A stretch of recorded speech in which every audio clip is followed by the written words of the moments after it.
Have you ever wondered the lengths you would go to be the crowned head of Colombia? Welcome, Earthlings, to the most bizarre spectacle in the annals of political parody, sponsored by the vast intergalactic multi-alien species conglomerate, Psy-Lounge Enterprises, based on Umwamwa. A game show where reality warps, rules are a spiral, and the participants, well, let's just say, are fervently committed. Our premier contestant steps forward, a sly smile playing on his lips. Emboldened by the audacity of a cosmic jester and the confidence of a celestial monarch, he declares, "I'll suppress free speech for 50,000 cosmic coins a year." The crowd gasps, the aura flickers, and the cosmic game, sponsored by Psy-Lounge Enterprises, spirals into action. The sheer ludicrousness of it. 50,000 cosmic coins to hush the celestial chorus, to dissent, to silence the very harmony of democracy. The audience is left in a state of cosmic disbelief, their laughter echoing with a hint of unease. But isn't this the honey of satire? To provoke, to question, to mirror society's most uncomfortable truths. Let's dissect this peculiar offer. Suppressing free speech, the very foundation of a democratic cosmos, is not just a violation of fundamental rights, but a hit to the bedrock of a free universe. But here we are in the heart of our cosmic game show, sponsored by Psy-Lounge Enterprises, faced with a contestant willing to do so for a measly 50,000 cosmic coins a year. But wait, there's a cosmic twist. The game show is not just about the smallest offer, it's about the audacity of the offer, the shock value, the ability to make the audience squirm in their seats. And our audacious contestant has done just that. He has tossed the cosmic gauntlet, set the standard, and now the peculiar bidding commences. As the cosmic spotlight, powered by Psy-Lounge Enterprises, shifts to the next contestant, we are left to contemplate the implications of this absurd spectacle. Is this what the race to power has boiled down to? A bidding war that peels back the facade of politeness and uncovers the stark realities of ambition and greed. Quite the presidential pitch you'd expect, isn't it? But then again, this is not your typical game show. Welcome to the absurd, the shocking, the utterly strange cosmos of political satire, brought to you by Psy-Lounge Enterprises. Let the cosmic games begin. As if muffling free speech wasn't enough, our players are ready to outdo each other in the cosmos. Up next, we have a player who's promising to privatize every public service you can think of.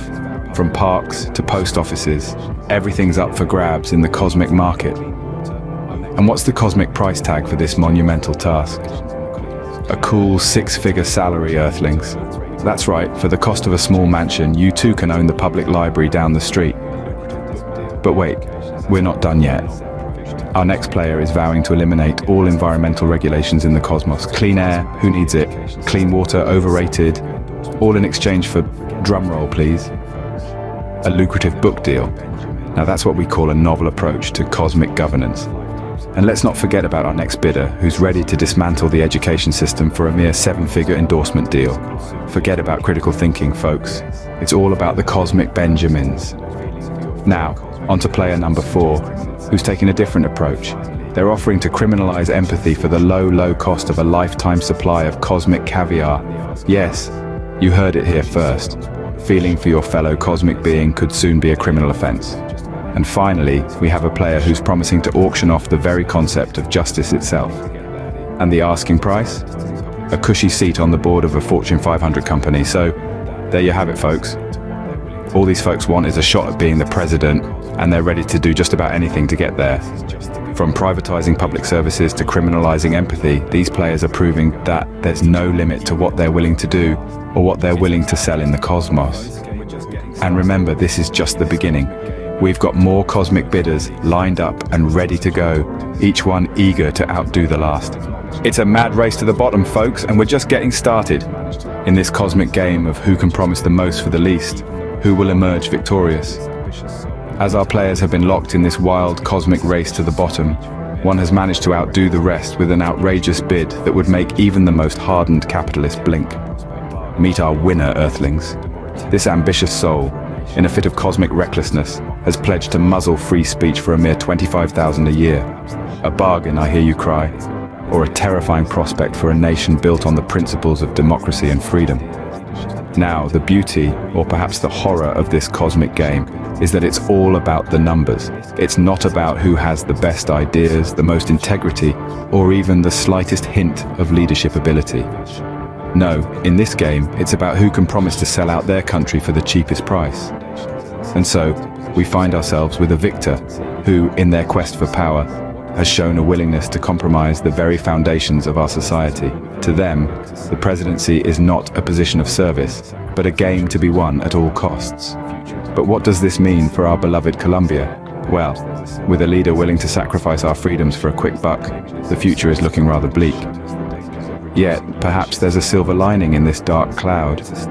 Maybe this absurd spectacle has shown us the dangers of reducing leadership to a numbers game. It's a stark reminder that the presidency is more than just a title. It's a responsibility to uphold the values and rights of our citizens.